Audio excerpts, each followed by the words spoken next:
नमस्कार प्रिय दर्शकों। एक ऐसा रहस्य आज हम आपके सामने लेकर आए हैं जिसे सुनकर आपका मन आश्चर्य से भर जाएगा। सदियों से भक्तों के मन में एक सवाल गूंजता आया है, क्या हनुमान जी विवाहित थे? अगर हाँ, तो आखिर कौन थी वो रहस्यमय स्त्री जिसे दुनिया हनुमान जी की पत्नी के नाम से पुकारती है? आज हम आपको उस रहस्य के द्वार तक ले जाने वाले हैं, जहां पहुंचकर आप भी कह उठेंगे, अब तक तो हमने हनुमान जी को जाना ही नहीं था। कथा शुरू करने से पहले एक अनुरोध है। शास्त्रों में कहा गया है कि अधूरी छोड़ी गई कथा जीवन में अशांत ऊर्जा पैदा करती है। इसलिए इस कहानी को अंत तक अवश्य सुनें। और यदि आपकी माँ आपके जीवन में सबसे महत्वपूर्ण स्थान रखती है, तो इस वीडियो को लाइक करके कमेंट में माँ ज़रूर लिखें। तो शुरू करते हैं पूरी कथा को, पूरी जानकारी को। पौराणिक ग्रंथों में हनुमान जी को बाल ब्रह्मचारी के रूप में पूजनीय माना गया है, लेकिन कुछ दुर्लभ और जन सामान्य में कम सुने गए प्राचीन ग्रंथ, विशेषकर पराशर संहिता, उनके जीवन का ऐसा अध्याय खोलते हैं जो आज भी रहस्य के पर्दे में छिपा हुआ है। एक ऐसा अध्याय जिसमें हनुमान जी के विवाह का उल्लेख मिलता है। यह बात सुनकर बहुत से लोग चौंक जाते हैं, परंतु इस कथा का प्रमाण दक्षिण भारत के खम्मम जिले में मौजूद वह मंदिर है जहां हनुमान जी अपनी पत्नी सुवर्चला के साथ विराजते हैं। यह भारत का एकमात्र मंदिर है जहां हनुमान और उनकी पत्नी की संयुक्त पूजा होती है, और यही उपस्थिति इस रहस्य को और गहराई देती है। कथा की शुरुआत होती है हिमालय की उत्तरी पर्वतमालाओं में बसे वानर राज्य से। इस राज्य के राजा कुंजर और रानी अदिति धार्मिक प्रवृत्ति वाले दंपति थे। जब रानी अदिति गर्भवती हुई, तब प्रसव के समय पूरे महल में दिव्य प्रकाश फैल गया। स्वर्ग से पुष्पों की वर्षा होने लगी और एक सुंदर कन्या ने जन्म लिया। इसका नाम रखा गया अंजना। जन्म होते ही आकाशवाणी हुई कि यह कन्या एक ऐसे पुत्र की माता बनेगी जो तीनों लोकों में अपने तेज, शक्ति और भक्ति के लिए पूजनीय होगा। समय बीतता गया और अंजना बड़ी होकर एक अत्यंत सुंदर, तेजस्वी और शिव भक्त स्त्री बनी। उनकी घोर तपस्या से प्रसन्न होकर भगवान शिव ने उन्हें आशीर्वाद दिया कि उनका विवाह एक ऐसे महापुरुष से होगा जो साधारण योद्धाओं में अग्रणी होगा। बाद में अंजना का विवाह हुआ प्रसिद्ध वीर केसरी से। दोनों का जीवन सुखमय था, पर संतान की प्राप्ति लंबे समय तक नहीं हुई। संतान के लिए वे दोनों कठोर तप और देवताओं की आराधना करते रहे। एक दिन अंजना पर्वत पर तपस्या कर रही थी। उनके तेज और साधना से प्रभावित होकर पवन देव स्वयं पृथ्वी पर उतरे। उन्होंने दिव्य रूप धारण कर अंजना को आशीर्वाद दिया कि उनके गर्भ से एक ऐसा पुत्र जन्म लेगा जिसकी शक्ति को देवता भी नमन करेंगे। पवन देव के आशीर्वाद से अंजना गर्भवती हुई और कुछ ही महीनों में जन्म हुआ महाशक्तिशाली बालक आंजनेय का, जिसे बाद में हनुमान, मारुति और पवन पुत्र के नाम से जाना गया। बचपन से ही हनुमान की दिव्य शक्तियां जग जाहिर थीं। सूर्य को लाल फल समझकर खाने की ओर दौड़ पड़ना, इंद्र के वज्र का प्रहार सहना और फिर देवताओं द्वारा असीम शक्तियों से विभूषित किया जाना, यह सब उनकी दिव्यता को प्रमाणित करता है। युवावस्था में कठोर अध्ययन और तपस्या की।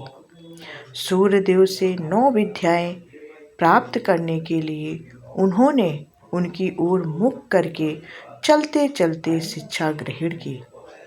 परंतु एक पवित्र नियम था, काम शास्त्र की विद्या केवल विवाहित व्यक्ति को ही दी जा सकती थी। और यहीं से इस कथा में जन्म लेता है वह रहस्य।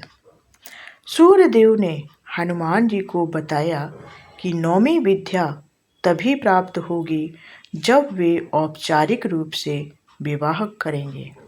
लेकिन हनुमान ने अपने ब्रह्मचर्य व्रत का हवाला देकर मना कर दिया।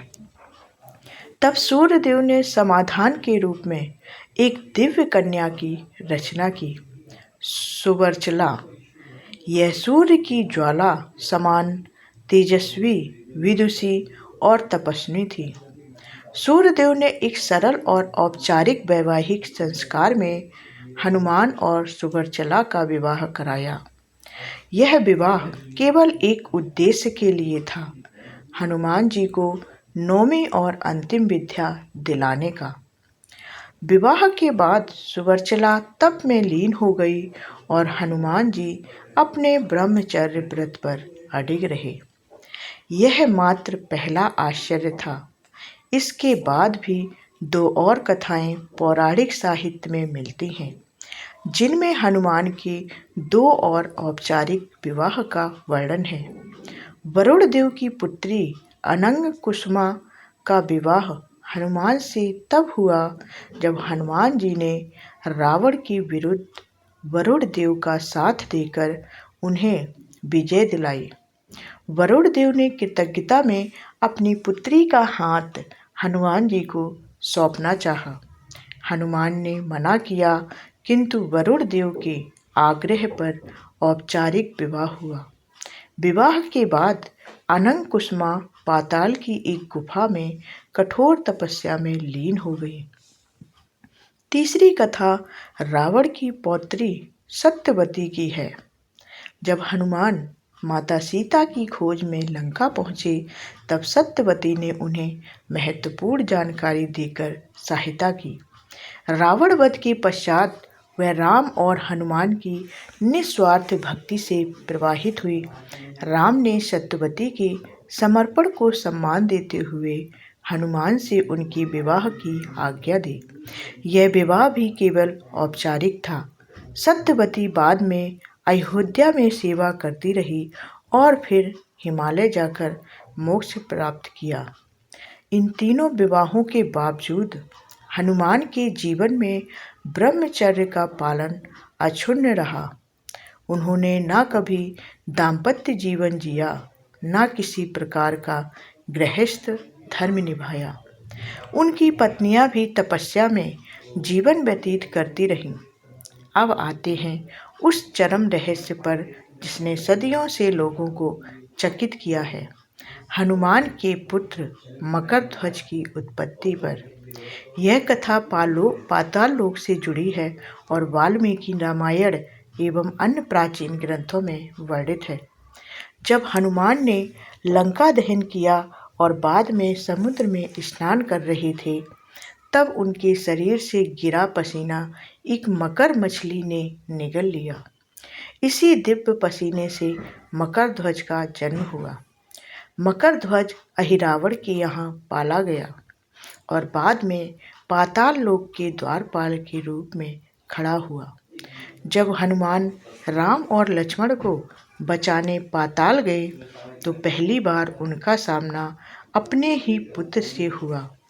पिता पुत्र के बीच युद्ध हुआ, परंतु अंत में पहचान होने पर हनुमान ने उसे अपने साथ अयोध्या ले जाकर महत्वपूर्ण दायित्व सौंपे।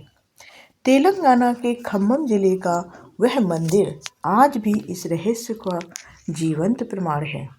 कहा जाता है कि वहां दर्शन करने से दाम्पत्य जीवन की समस्याएं दूर होती हैं और मन में शांति आती है। सुवर्चला को देवी रूप में पूजा जाता है और भक्तों को विश्वास है कि हनुमान और सुवर्चला का मिलन आत्मिक शक्ति और संयम का प्रतीक है। तो क्या हनुमान वास्तव में विवाहित थे? उत्तर यही है, हाँ, परंतु केवल औपचारिक रूप से। ना उन्होंने अपने ब्रह्मचर्य व्रत को तोड़ा, ना दाम्पत्य जीवन जिया। उनकी पत्नियां भी तपस्विनी थीं।